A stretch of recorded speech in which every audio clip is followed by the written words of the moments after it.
Good evening. Welcome to the Division D-1 finals here from Brossard, Quebec, the spring edition, as we now await the number 1 seed Ice Up Sun against the number 5 seed in BD Bandits here. Good afternoon to you, GM Cloethris.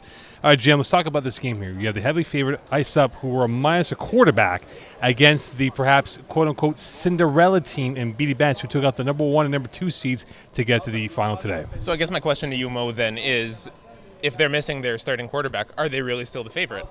Well, that's the thing, though. By the numerical evidence, they are the superior team, statistically speaking here. But looking at the Ice Up situation right now with Jordan McKinnis as the quarterback, do you trust him to lead this team to victory today? I absolutely trust him to lead his own team to victory. It's going to be a very tightly contested game, so Ice Up may not be the winners here, but I do think that Jordan McKinnis is the type of quarterback who is capable of bringing this team to a championship. We had been talking about all season that Jordan is equally dangerous at receiver as he is at quarterback, so it's nice for Ice Up to have that depth and be able to fall back on Jordan. All right, from our vantage point of where the BD Bandits are situated in the far end of the field for their bench, it appears that Jalen Greaves isn't there.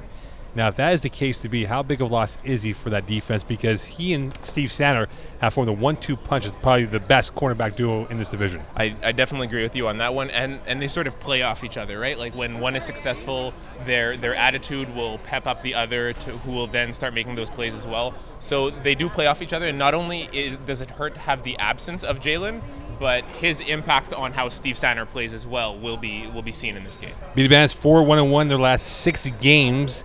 And they've done it in multiple ways, winning 5 points, 19 points, and 32 points in the playoffs here.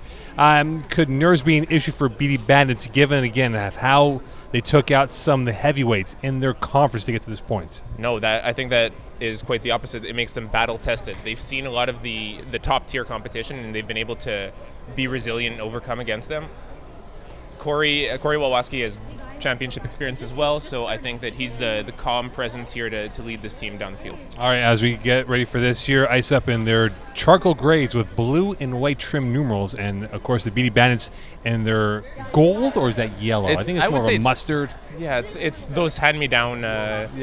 With brown numerals for that case here. And of course, we talk about the BD Bandits and their plights of years past, where they've come up short in the playoffs, but this time a bit of a difference here. Corey Walwaski, the quarterback, not Mark Belvedere, who's had some short ends of the stick. Or even Scott Kelly, the team under Scott Kelly. Absolutely, also struggled. Yeah. So now we look at this here. Corey Walwaski in the quarterback position for BD Bandits. What does he bring to the table that perhaps Mark Belvedere did not do during his time as a quarterback for this team? So Mark Belvedere as a quarterback is a very, very versatile athlete. He can run around in the backfield, wait for guys to get open and sort of throw it deep or even cut it up short or run. Corey, however, is a bit more of a pocket passer. He's much more poised and calm in the huddle. He has great experience across multiple teams. Play calling is stellar. He knows how to get guys open and how to call routes to occupy the defense. All right, as we get ready, it will be BD Bandits on offense as they'll open up this Division DD1 final, as we have 2 DDs, double Ds here, as we have the 1 and 2 coming up in this evening games over here. And, of course, many more games to come in the next 2 days from Brossard, Quebec, as we wrap up the 2018 spring season. So, Corey Walwaski, the quarterback of this team during the regular season, almost 1,300 yards passing, 31 TDs, 13 INTs. Last game against Super Saiyans, 14-32 for 148, 3 TDs and 1 INT. And is there a guy that you're looking at from the BD Bandits receiving corps that could be a big influence in this game today? Right now, to the left, I see, or our left, but Corey's right, Mesa Ngaran, on the outside right wide out there. That's definitely a matchup I want to see. Had a critical first down against Super Saiyans, and here's the first play of the playoffs. High snap, looking to the right. Walwaski going over the middle, has a man open. Belvedere got it, first down and more, and he's tackled, and already they're in near red zone territory in the Ice Up end. Flag on the field, but I think it's going to be declined. It might be roughing the passer. But yeah, he saw that right away, right from the snap landing in his hands. He saw that sort of post to Belvedere. It's difficult because he's the snapper, right? But like it was almost a post from where he lined up. DeMarteau with the tackle. It's 1st and 10, and already the BD Bandits are off to a flying start. And we talk about the deep ball for Corey Walwaski. That is his calling card at times here, and we'll see now who could be his go-to man in this next sequence coming up here. And, of course, talk about Steve Sanner, a guy who's done very well for this team during the regular season. Sanner had 38 catches, 14 TDs, so pretty much one TD for almost 2.5 catches during the regular season. As well as being a a ridiculous threat on defense. My mistake on the previous play was from the slot position, that post. And Belvedere playing the left slot, Sander playing the right slot. First and goal. Woloski has time. Back end zone, and that is incomplete. It'll be second and goal coming up. He had it. He had the separation on his defender. He was unable to corral the ball in. Jitters, I guess, at this point here. And you look at the back end zone. Gargano was right there, and just unfortunately, the jaws of life couldn't hold on to that football when it mattered most. It'll be second and goal coming up for BD Bandits with 21 minutes left here in this first half. Eric Paquette trailing him there on defense, just a step behind on the coverage. Let's see if they look to that side again. Keep an eye out for Jordan McInnes. This is a defense that is ice up. Had 18 INTs. McInnes had 5. Paquette had 4. So they can definitely pilfer the ball once in the air for a 50-50. Trips left. Woloski rolling to his left. Going to the short end. And Brzezinski was the guy intended, but however, flag on the play. Looks like it may be rusher interference. Yes, absolutely. So rusher interference will be going against BD Bandits. So the last 2 plays have not gone according to script here, and they'll move that beanbag a few yards back. So that's Adam Brauman running a slant right. Whether or not that there's contact, he still got in the way of rusher Jordan McInnes and slowed him down, altered his course. So that is a penalty. They're backing them up here. Oh, it looks like they're going to be declining it. So they'll decline that. Make it. Do you like that idea to go and make it essentially what is third and goal? Yeah, I would take the advancement of downs in this case, because even though you'd back them up and they would still be in red zone, Corey Woloski is not the type who would run it in a play like this. So you want them to have one less play in the red zone here. 19-10 left here in this first half. It'll be third and goal. 2-by-2 formation for the Bandits offense. Woloski looking to the left, pumping, back end zone. Brzezinski, touchdown, 6-0 for the Bandits. Mickey Marina just a step behind on that, tossed right over his head to Zach Brzezinski, who was able to pull it in and have strong hands against the defenders around him. Brzezinski had 1 touchdown grab against the Saiyans in a big victory last Wednesday. And this is a tone setter as well. It was third down there. You run the risk of going 4 and out, which is not something you want to do on your opening drive in the playoffs. As a whole this year, they scored 283 points for the Bandits offense compared to 374 for the Ice Up offense. And here is Woloski looking back in the end zone, open, incomplete, intended, and deflected. And that will remain 6-0 with 18:20 left here in this first half. It was deflected, but I just want to see here on the replay. It looks like to snapper Adam Brauman, he was a little bit behind on the ball. Like the ball was a little bit underthrown to him as well. Let's see that here. Was it tipped? Right there. Yeah. All right, Jordan McInnes now up on the deck. 18-32 for 190 last week against Diablos. 5 TDs, 1 INT. His second consecutive start as a quarterback. However, as a receiver, 45 catches, 24 TDs. He accounted for 42% of the receiving touchdowns for this Ice Up offense. And here's his first snap with 17:50 left. Looking to the left. Deflected. And Brzezinski, again, who had a big pat down to end the game against the Saiyans, another PD for him today. So I think I see what the first read was there before it was batted down. It looks like he was looking at center Mike Ambrosino, who's been very good under Jack Zergiotis, but in the last game in which Jordan McInnes threw, he had 3 touchdowns. So I think that's a name that we're going to be hearing a lot for Jordan to go to. Brzezinski had 9 PDs during the regular season, and he is a man with long wingspan. A high snap again. McInnes pumping, going deep down the left sidelines, and well covered by Steve Sander. And that will be incomplete, intended for number 14 in Paquette. It'll be third down coming up here for the Ice Up offense. Eric Paquette and Mickey Marini was in that vicinity as well, and it seemed like Steve was able to simultaneously cover both of them on what was a wheel skinny post or just two flies down the sideline. All right, third down. And now we look at this defense here for the BD Bandits. Do they get aggressive and try to force McInnes into an early throw? I think that the disadvantage is that they haven't seen McInnes as much as Jack Zergiotis, so there's not a lot of tendencies that they can rely on. I think the BD Bandits just need to play their usual game on this one. McInnes looking right, pumping, going to the right sideline, caught. That should be close to a first down. And brought down is number 4 in Simmons, who had 27 catches for 11 TDs and for 472 yards. So he's a guy that can definitely stretch open this field. Huge, yeah. Coming up big on his team, for his team when they need him. 11 TDs, like you mentioned, in the regular season. 4 already in the playoffs, and he's going to be another name that we're going to hear a lot in this offense. 16-10 left in this first half, and it'll be 4th in the nose, and perhaps the McInnes wheels will be called upon here. He did play quarterback for Obamacare when they first came in a few years ago. And we'll see if he relies on his legs as opposed to his arm. It's a slot underneath to Mickey Marini. There that is. To the right, oh. And caught, bobble, first down and more, and that will be enough as Mickey Marini, who had 45 catches during the regular season, keeps the ice-up offense alive with a critical fourth down catch. Right off the snap, the way he turned his hips, it looked like he would be running a drag underneath, and he was able to bring that ball in, but he seems to be limping off to the sidelines currently. And it is very humid here in Brossard, so you wonder if perhaps there's a cramp, and definitely will be a factor. And, of course, drinking a lot of liquids, water that is, will be a key component for both these teams here. 15:25 left here in this first half.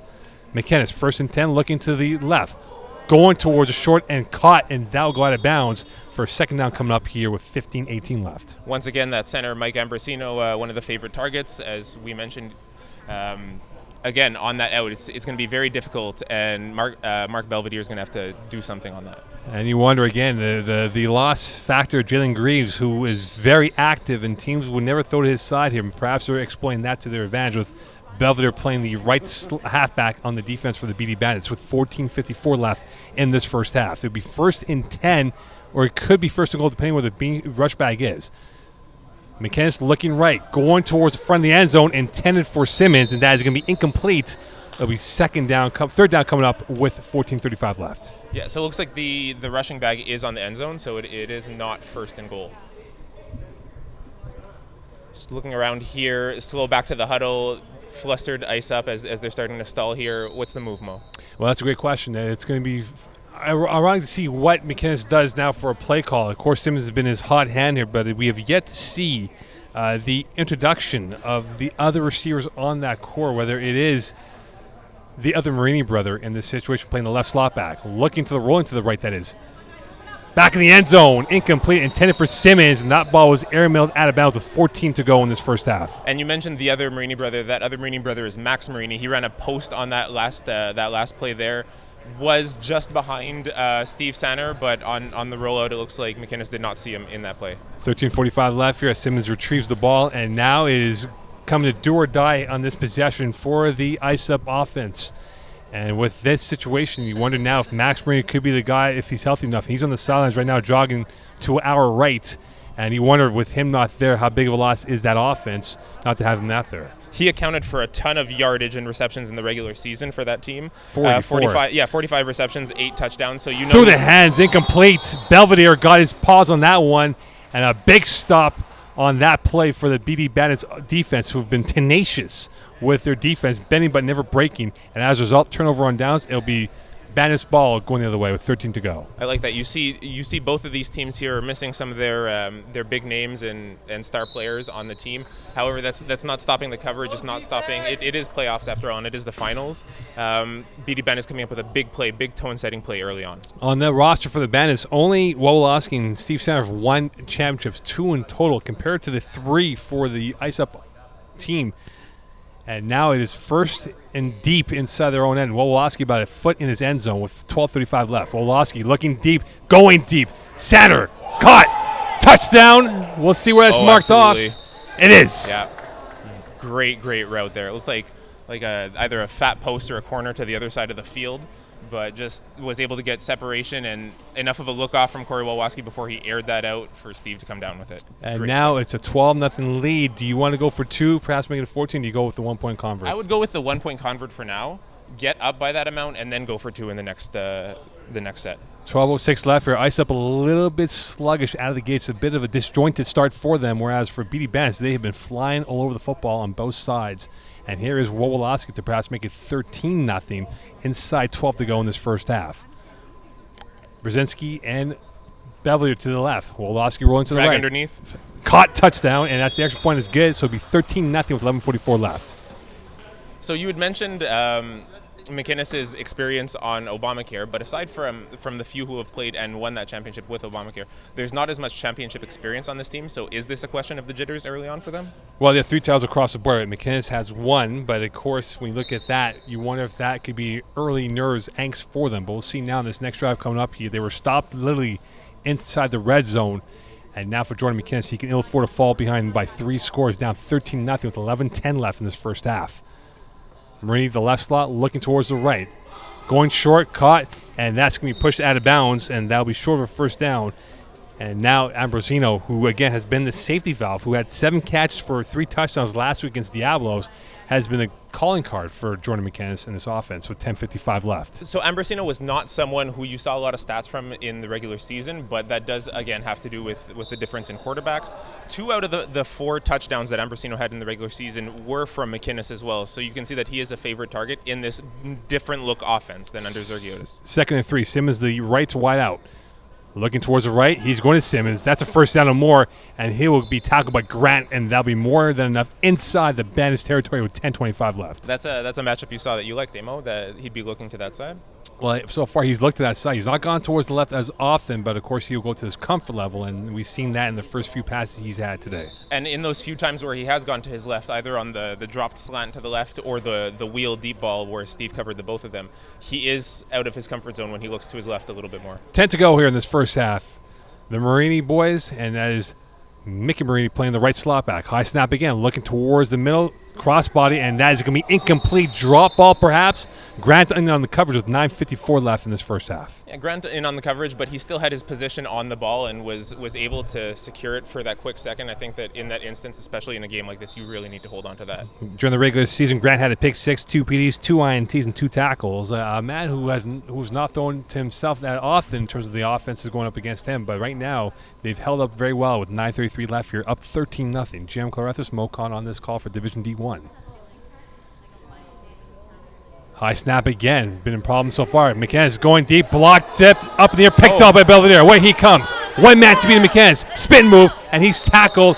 And Brzezinski once again getting his hands up there and taking the passing lane, and a critical turnover back-to-back. They come up empty once again. So it's not always sacks that define a rusher in this case, and especially a success for the BD Bandits here. Brzezinski cutting down that middle lane and forcing even someone who's not really used to looking over a rusher like Jordan McKinnis, who's very tall himself. That definitely throws a quarterback off their game. You don't need to necessarily get sacks to affect the game in that way. And now for perhaps an early nail in the coffin for this Bandits offense with 8:44 left. Wawolowski looking right, going deep. Caught Grane makes the first move, and he's tackled right away for more than enough for a first down as is marked off and brought down by Paquette. Right from the snap, you saw Ngarane, he just put his hand up. He was letting his quarterback know, I'm open here on the sidelines, throw me the ball, and uncontested was able to take it up for some yardage afterwards as well, and a first down. Because Garani had a huge catch against Super Saiyans last week, and with 8:18 left, Corey Wawolowski has looked like he's locked in so far in the first 3 drives for this Bandits offense.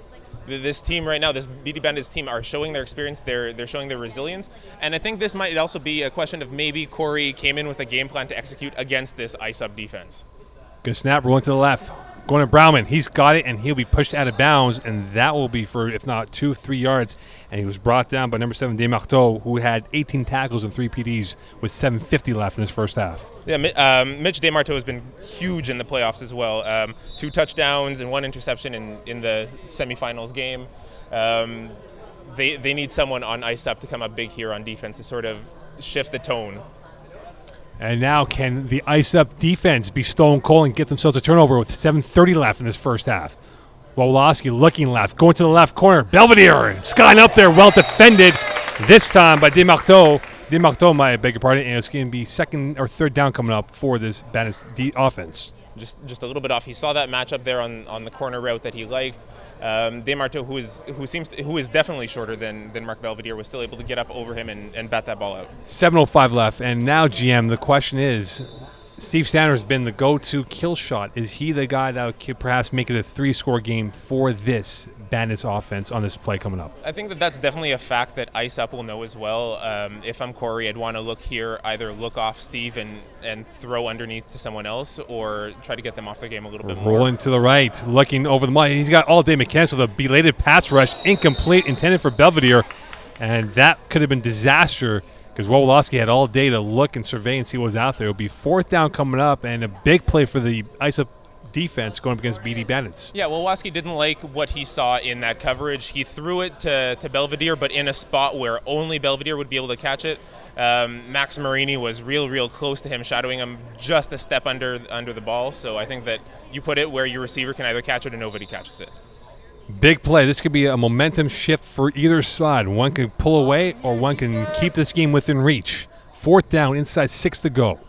2-by-2 formation for Wawolowski. Looking towards the right. Going to the right end zone. Sanders picked off by Marini. Big stop, big play, and a huge momentum switch for the ISEP defense as they come up with a big play. A little bit of a push off there. 2 hands to the chest of Steve Sander as Max Marini came down with the ball. Let's take a look at that on the replay. Max Marini had 3 INTs, 4 PDs during the regular season, and there he is as he got up there in the 50-50, and with pretty much ease on that. And you're right, though. Steve Sander get a push-off, which actually didn't work in his benefit. It ended up being a detriment towards him in that play. So that might be the turnover that ISEP need here, ready to snap the ball. 5:20 left here. Disjointed offense for ISEP, and a sky-high catch. Rejected, caught by McInnes, and he's going to take off.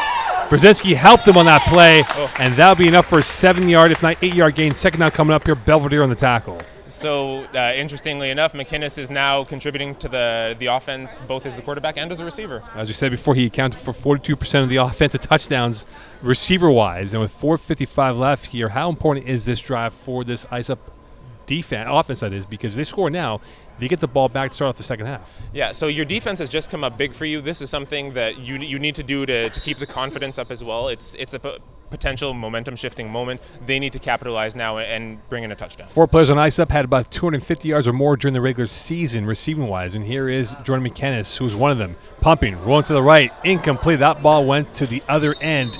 It'll be 3rd down coming up with 4:25 left here.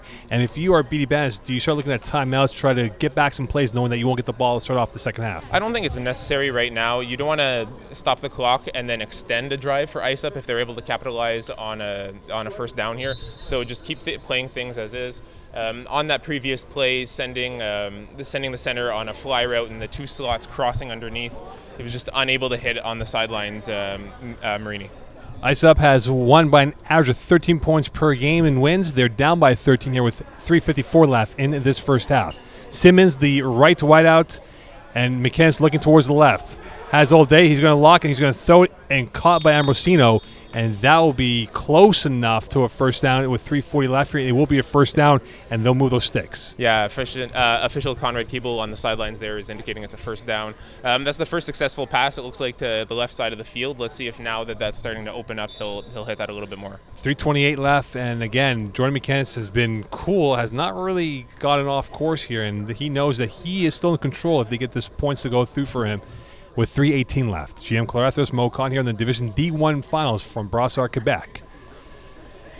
McInnes looking towards the right. He's going to lock, he's going to load, he's going to throw, and that is incomplete. And that is going to be a 2nd and 10 coming up with 3 to go in this first half. Yeah, receiver Darius Simmons throwing his hands up in frustration. I think he was of the opinion that he had separation on Grant and wanted to bring in that catch. Unfortunately, it was far too off target for him to even make an attempt on it. Well, we'll see now and how this will play for them. And, of course, if you look at the BD Bandits offense, they can put up points themselves. In the last month and a half, they scored 30-plus points quite a bit here, and we'll see if this will be a score-for-score with 2:35 left. But yet they're on defense. They've held serve, keeping it at donuts for the ISEP offense. That BD Bandits defense puts up points as well, so I'd be hesitant to discount them out of this drive either. High snap again. That's going to be a problem. Nice pivot move, going towards the left. Has a man open, caught, and that will be close to a first down. Nice move, and Desmarteau will get more than enough for a first down. And that is a big play and catch here, and that will move the sticks again. That's Paquette, I beg your pardon, and it will be 1st and goal with 2:05 left. Buying time in that backfield, Jordan McInnes really helped his center out, extended that play, was able to find the open man there after shaking the rusher, Zach Brzezinski, in the backfield. 1:56 left here as they now inch ever so close towards pay dirt, with this being a 13-0 lead for the BD Bandits here at 1:46 left in this first half. McInnes has had difficulties with the snaps coming to him from Ambrosino. Another high snap looking towards the left. McInnes pivot going towards the left now. He's trying to buy time. Looking, jabbing, waiting, going to throw it back in the end zone. Incomplete. That was knifed through to nobody, and that will be another down, keeping themselves alive. That could have been disaster. It was in a big crowd, but luckily for them, no one picked it off. Yeah, it was in a sea of yellow shirts, and I think that even on a scramble like that, BD Bandits defense, Steve Sander getting his guys back in there, adjusting accordingly, but they played that really well. That once again, Jordan McInnes extending the play with his feet, and coming up just short. BD Bandits covering that everywhere. Could fatigue be a factor of how humid and muggy it is inside this complex? Without a doubt. We've seen Mickey Marini already leave the field once due to either cramps or fatigue. I think that's something that might be reoccurring in this game. Another high snap there. Inside a minute. McKennis going back in the end zone. Caught. Incomplete. And now you wonder if they're going to replay this, because this looked like, in the mind of ISIP, that they had the completion. Desmarteau saying he did, but we'll see what the call is, if they will challenge this play or not. So they do have the ability to come up to the booth here. Let's take a look on the replay. High snap again. Feet are in. And the question is, where did it land? Or does he step? Oh. And it looks like his right foot may have been out. Of course, our angle does not give us a clear, definitive conclusion here. But we do also have that, if anything, that sideline camera to refer back to, which may be better than the bird's eye. They won't challenge it. 10 seconds left before 5 plays. McKennis looking, pumping, waiting, trying to buy time, moving back. Brzezinski really on him, hounding him, closing it down, going to the corner, and that is incomplete towards the left side. And with 5 plays to go, you can sense now on the ISUP bench a little bit of discontent with the offense not able to score when they did 374 points during the regular season. Yeah, Max Marini looking a little bit frustrated, hopping up and down in the back of the end zone, hoping that McInnes would notice him. Unfortunately, on that rollout, when he was trying to buy time and rolling to his left, he really only had that left side of the field as the window was closing, and did not want to throw crossbody. 5 plays left. GM Claretta Smokon on the Div D1 final, 13-0 lead for the Bandits over the ISUP roster. And right now, ISUP, they're at the door, but they can't knock it through. McKennis, front boxing, great catch, touchdown, 13-6 lead, a huge catch, and Ambrosino boxing his way through like an NBA rebounder for that touchdown. Defender on that play was number 7, Josh Hay there. Josh Hay. There on that play, and it looked like Ambrosino just had all kinds of position over him. Hay was draped over his back, and still Ambrosino was able to come down with that touchdown. Lifeline given towards the ISUP roster. And now, how important are these plays coming up here for BD Bandits, because they won't get the ball back until who knows when, early in the second half. So this is definitely a tone shift. Hopefully, BD Bandits are able to move the ball down the field and score before the half, but and now as well. It is a 6-point gap, GM, and with that, BD Bandits now getting their first punch to the face, and now can they come out of the corner and come back with a swing of their own? So let's see the resilient offense of Corey Wolwoski at work here, what he's going to look for in this. Looks like that same starting offense there in the slot, Steve Sander and Mark Belvetier, huge parts of this offense. We go back to the Max Marini INT, a 12-point swing that could have made it 18-0. It's now 13-7. And with 4 plays to go. Wolwoski 2-by-2 formation, center the right slot. Wolwoski, wide snap, looking towards the right side. He's got Garane, and he'll make his way upfield, and that will be close, if not more than enough for a first down now. So on that opening drive for BD Bandits, he first hit Mark Belvedere on that post, and Belvedere ran it a little bit slower. I don't think he thought that he was the main target there, but he had separation on that and was open for a brief period as well. And with that, 3 plays left, they're at the lip of midfield. So do you go for the kill here, or do you cut up the field? Well, we'll have to see what will Wolwoski do in this situation. Of course, he's been very composed so far. Only 1 drive that he did not cash in for points. 2 for 3 so far on offense on touchdowns. And with 3 plays left, Mark Belvedere could be the guy, Brzezinski, and a whistle on the play. And now Belvedere will go to the trips right. This is the first time they've gone to an overload to the right of Wolwoski, and that changes the formation a bit for ISUPs. And here comes Wolwoski. Looking to the right. Flooding. Belvedere open, caught, and he is forced out of bounds at the 3-yard line, brought down by number 14 in Paquette. And with 2 plays left, they are back in business. So on defense, Jordan McInnes there throwing up his arms in frustration, but it looks like on the shift from regular to trips, the ISUP defense was unable to adjust, and Belvedere found himself on a more favorable situation. Now with 2 plays left, how do you attack this defense? Are you looking at Sander? Are you looking at Belvedere, your 2 slots who've done very well from that position?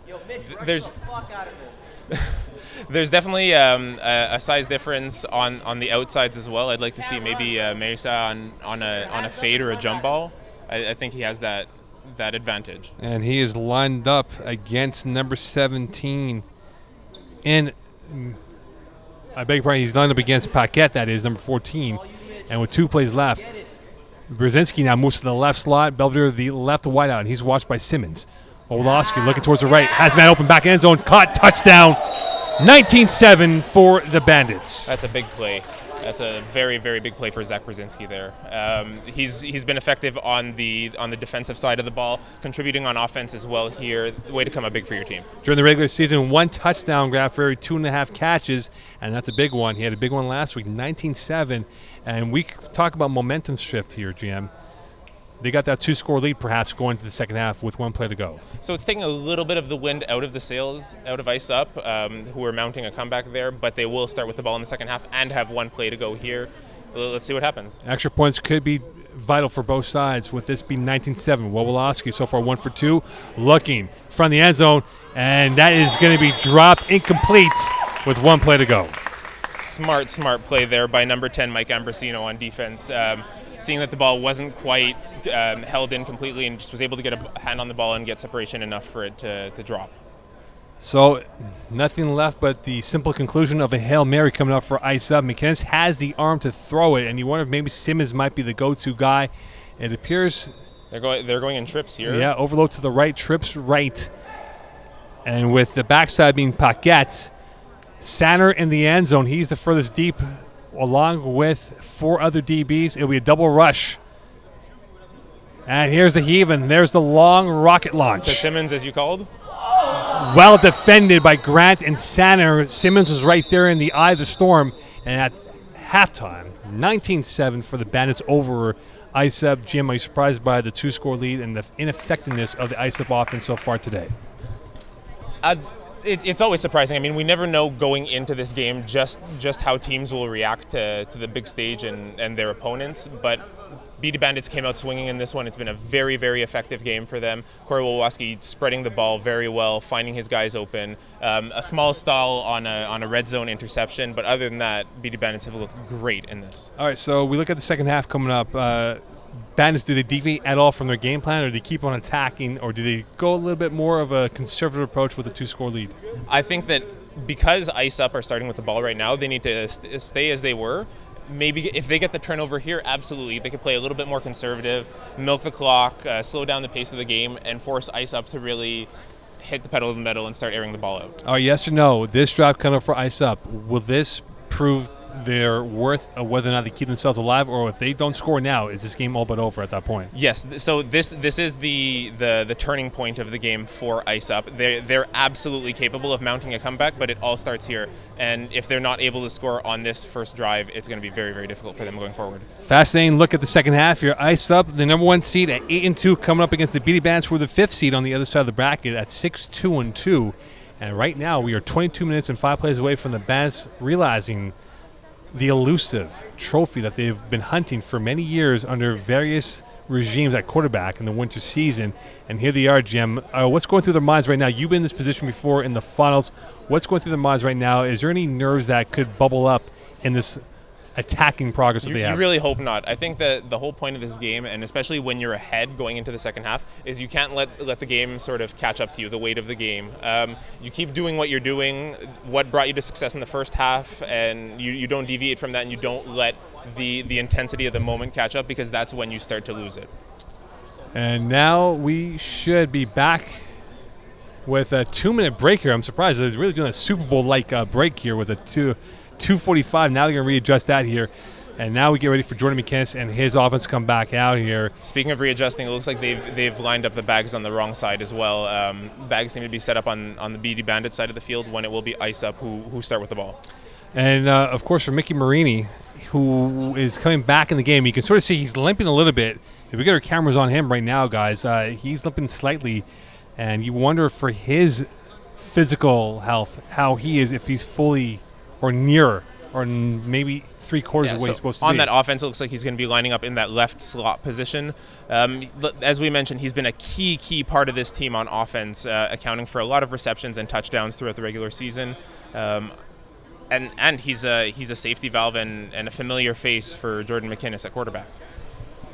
All right, as we get ready now, 22 and 5 plays away from determining who will win the Division D1 title. Will it be Ice Up or BD Bandits, who have been looking? They have been in a desert of of nowhere, and they are looking to come to the promised land for a victory. And here we go as we get ready.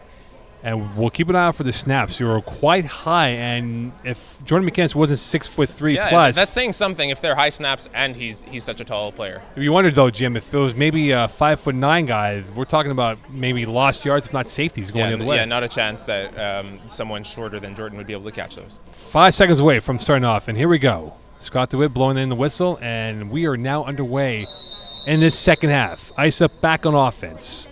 Mickey Marini, the left slot, and he cannot run at all.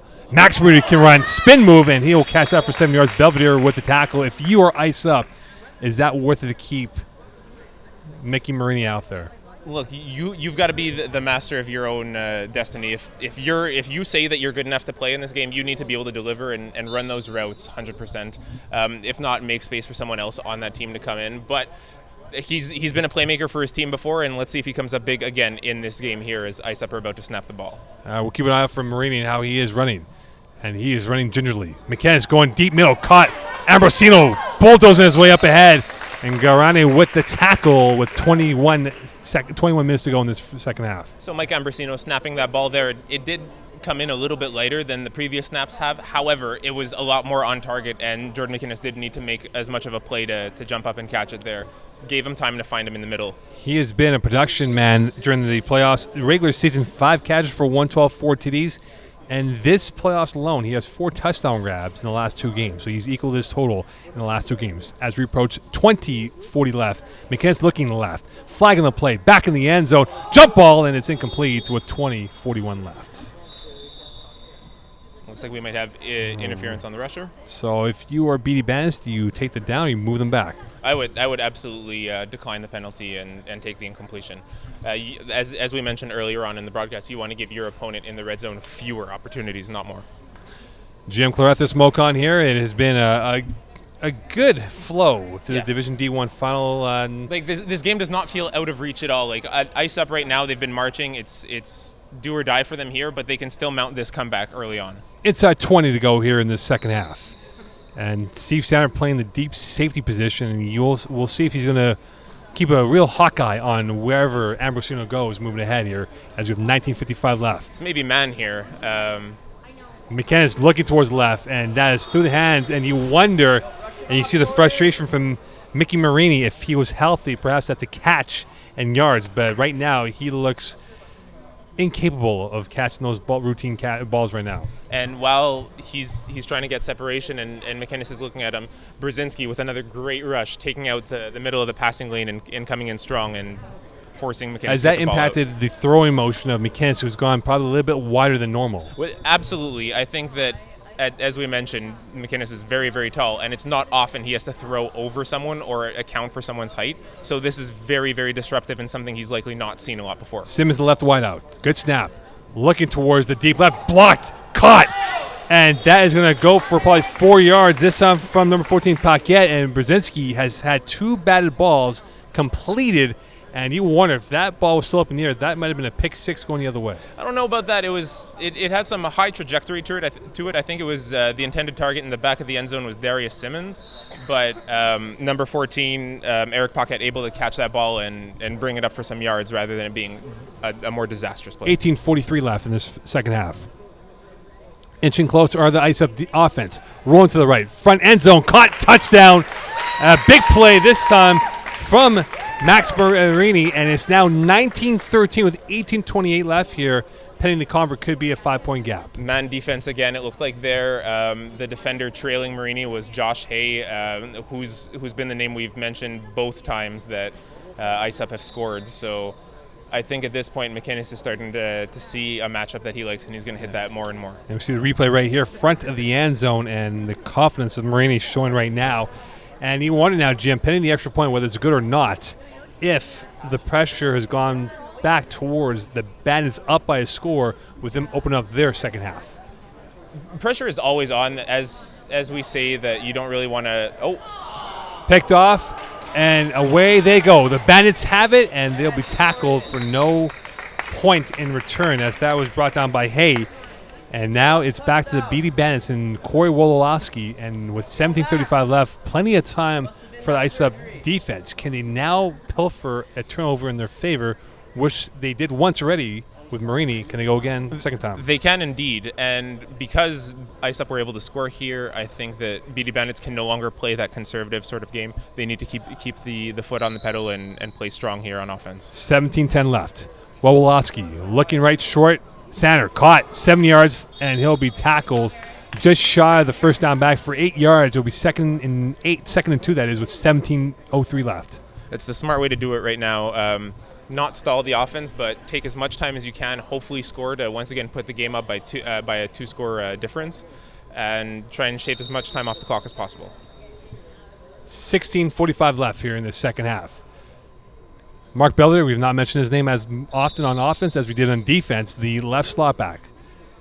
Let's see if he can get separation on Mickey Marini, who's not 100% healthy here. Pump looking for the stop and go, and Belvedere right through the hands, and Marini right there. However, again, he is wincing in pain. Yeah, he's not healthy. He's hurting. And he is going as hard as he can, but again, you wonder with the cramping in this environment if that's going to be a hindrance. However, Ice Up does have 2 players on the bench, so they do have the ability to sub him or sub him off if need be. They have that depth, and at the end of the day, the result of the play was an incompletion. Mark Belvedere still has to make that catch.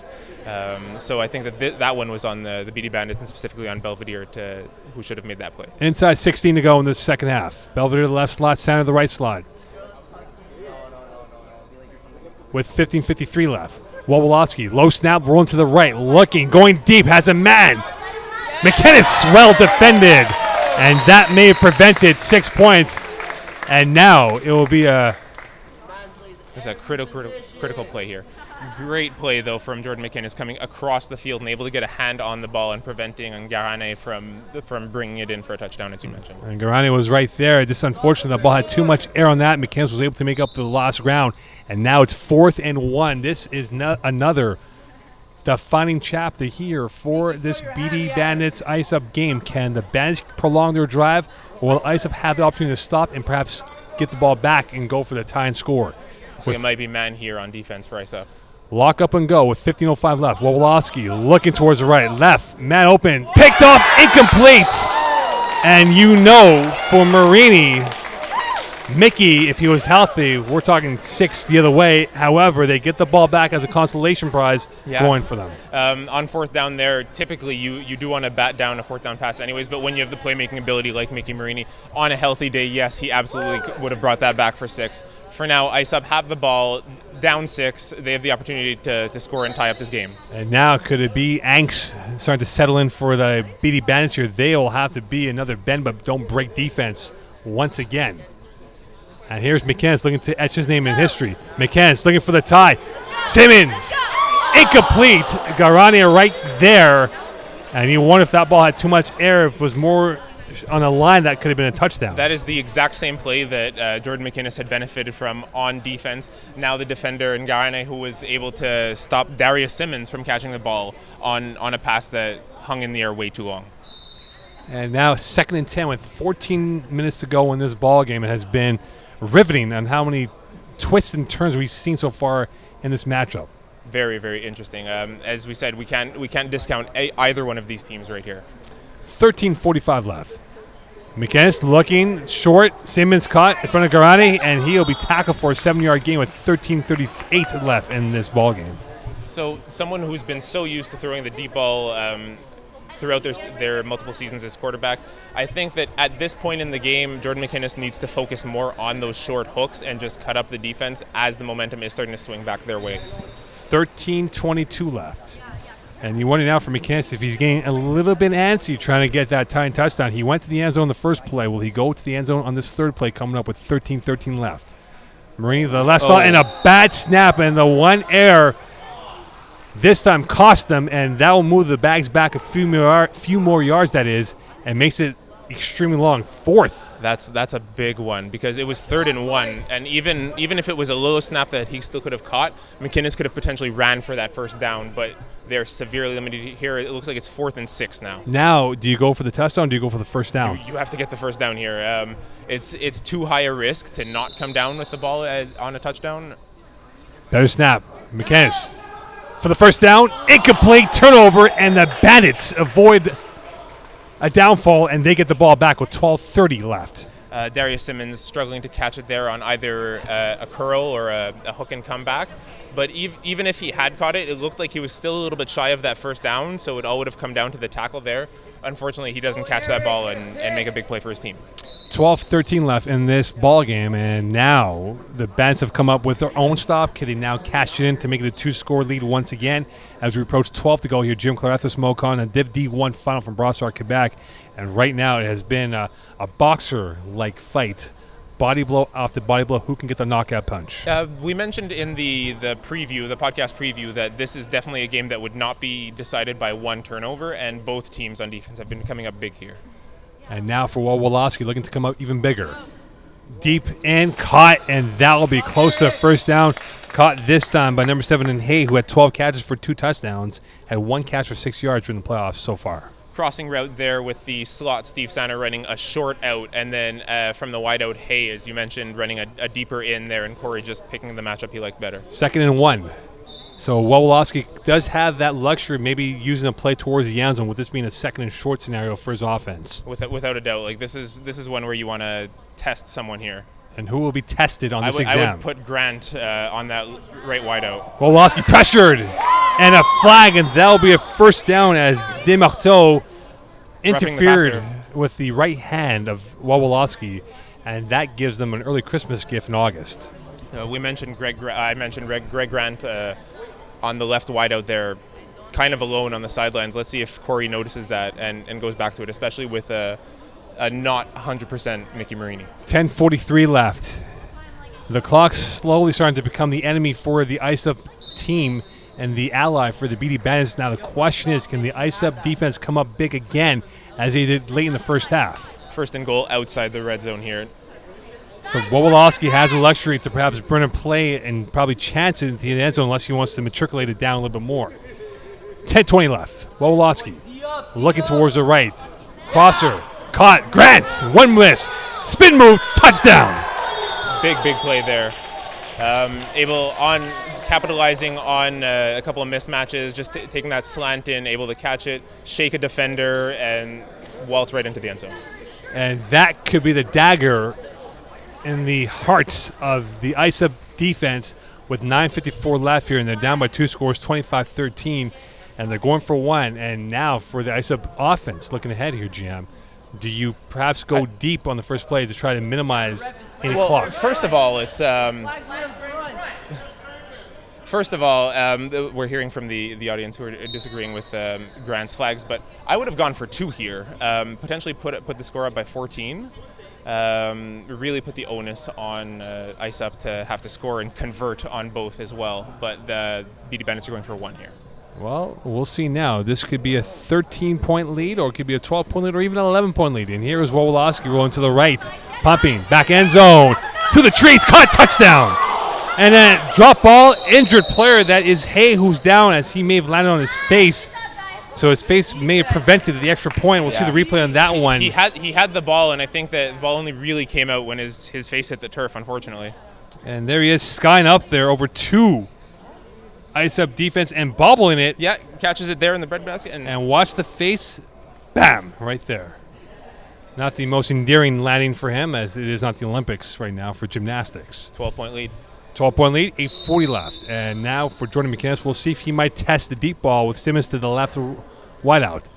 McInnes there he looking goes on deep. Bomb. He will there go to Simmons. Open. Incomplete. And Sanner landed on top of Simmons, and has become a very physical game. The war of attrition is both teams are taking some licks to the body.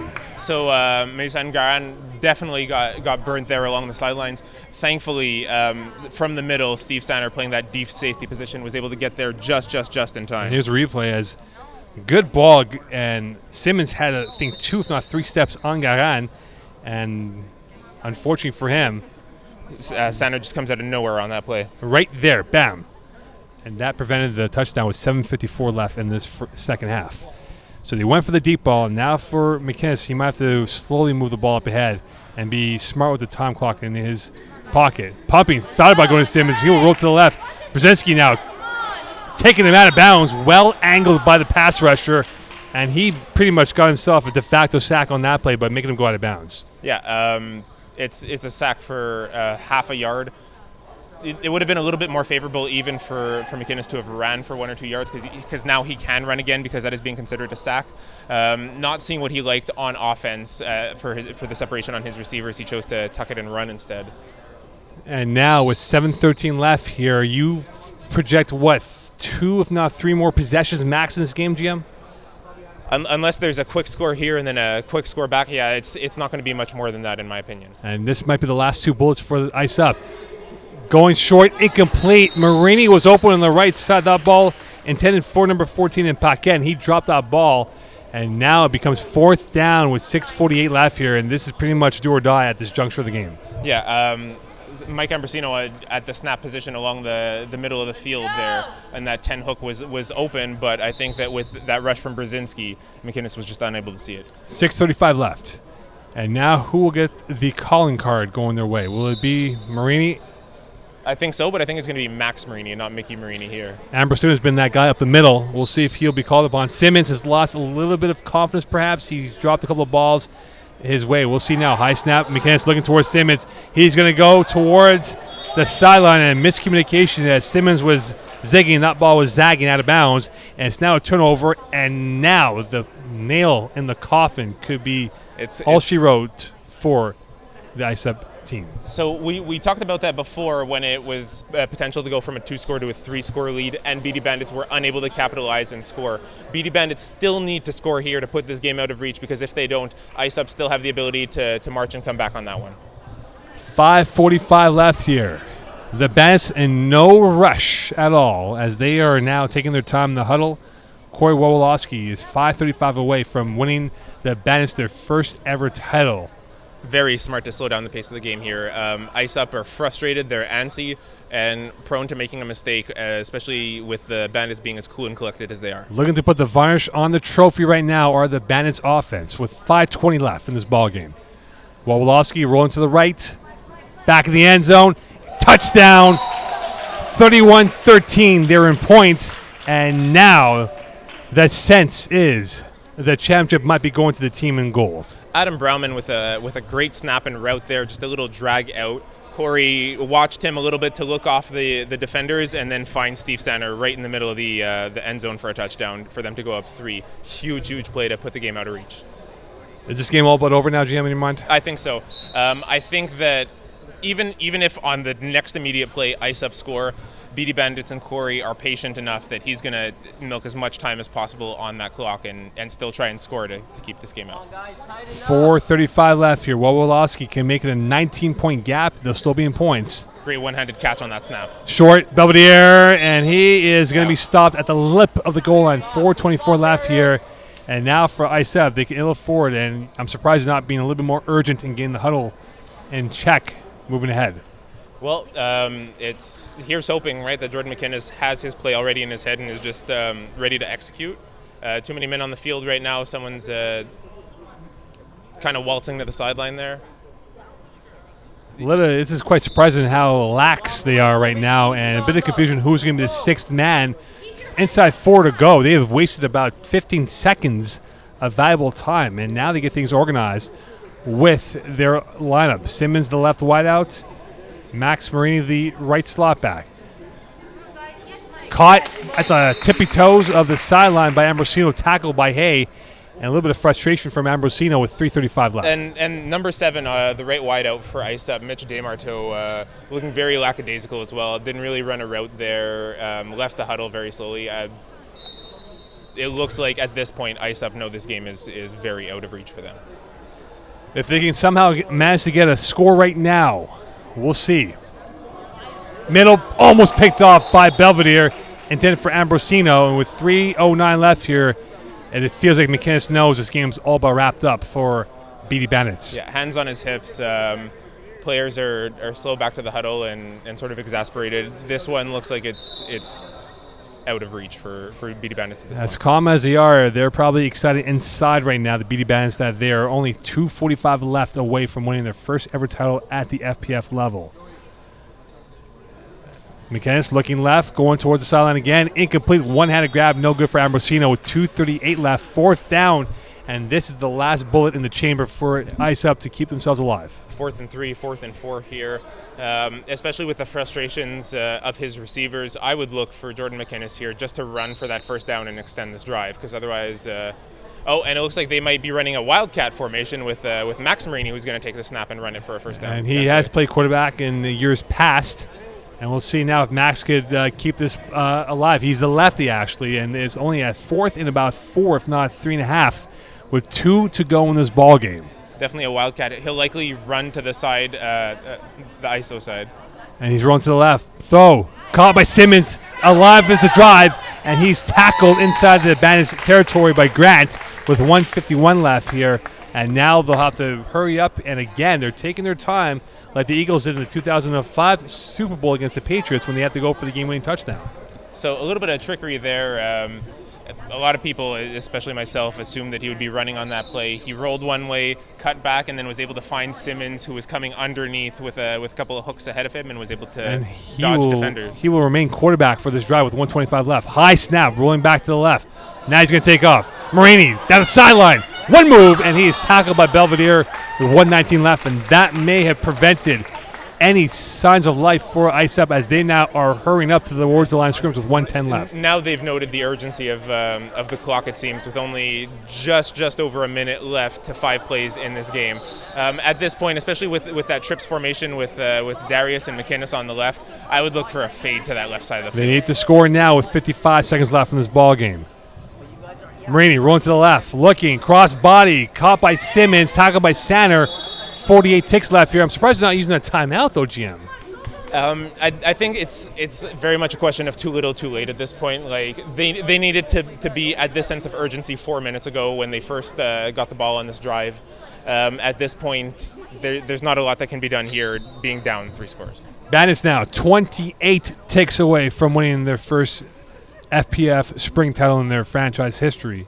And you want to know for the future of the BD Bandits where they will be next season. Oh, it looks like Steve Sanders calling a timeout here. And they will have to call a timeout and stop the clock. And there should be about 16 and change. Yeah, I think it was just 17-16 right around there when Steve Sanders first signaled it. Good play. I think at this point, like it matters less. Like he's trying to get his guys a little bit of water and hydration there, making sure nobody gets hurt in this play. Who's your game MVP? At this point, I think it's Brzezinski. It's got to be Brzezinski. Yeah, that would be our vote. Having such an effect on this game, even if statistically it's not a lot of big numbers. In our opinion, and I do agree with you, Mo. Up here, Brzezinski's been big on both sides of the ball, but especially in limiting Jordan McInnes on offense. 13.8 left. All formalities now for the Ice Up offense and for the BD Bandits defense. They are now moments away from winning their first ever title, and for Marini just trying to make it a little bit more respectable with 13 and change left in the seconds department. And now Scott Conrad and JR Beausoleil will get things reorganized, and away we go. Yeah, so 17. So the clock will be reset up there. 17 seconds left in this ball game. Marini looking left, short, and deflected by Brzezinski once again. Adding to making a case for himself right here, absolutely. And the clock did not go, so the clock will have to be readjusted. Although that being said, that seems like it would have been about a 5-second play. So a bit of an issue with the clock right now, and unfortunately we have the score clock guy a little bit confused about what should be the proper There we time go, there left. we go. So it looks like we will be heading into 5 plays here. 5 seconds left. Yeah.